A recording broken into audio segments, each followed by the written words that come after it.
One of the important question, or I would say that it's just a question from a lot of girls coming out, is that female in aviation. So including the Air Force, because recently one of the girl actually asked me that I want to join Air Force, and I'm not sure exactly that what should be the answer to that, and definitely on the civil side also. So both side, how you see that the involvement or the growing number of females? That is a very, very interesting question, Anuj. But before that, I would like to ask you a question. Do you know which country in the world has got the maximum number of women pilots? Yeah, that's India. Yes, India is the country in the whole world which has the maximum number of women pilots.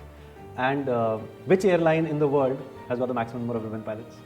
I am not sure, possibly Air India or No, Indigo. it's Indigo. So Indigo has the maximum number of women pilots in the whole world, not just India. So, and I'm very proud to be a part of that organization.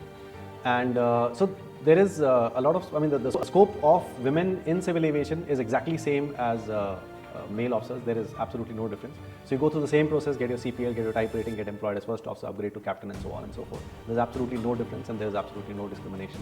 So that's the best part about civil aviation. As far as the military is concerned, it has been, a stepped approach. Like initially, all the military used to be very, it was a male dominion. Women were absolutely not allowed.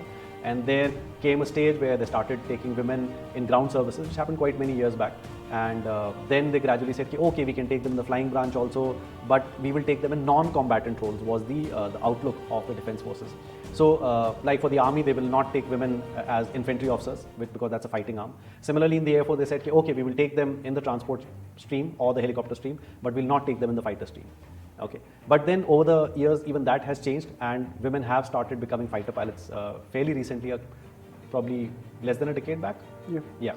So now we have women fighter pilots in the country, and the latest development is that National Defense Academy used to be only boys entry, and even that a year or two back, they have started inducting women cadets into the National Defense Academy also.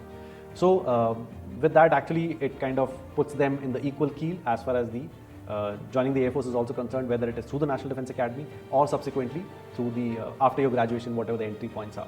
So women can join the Air Force, and obviously in all the three streams now, fighters, transport and helicopters.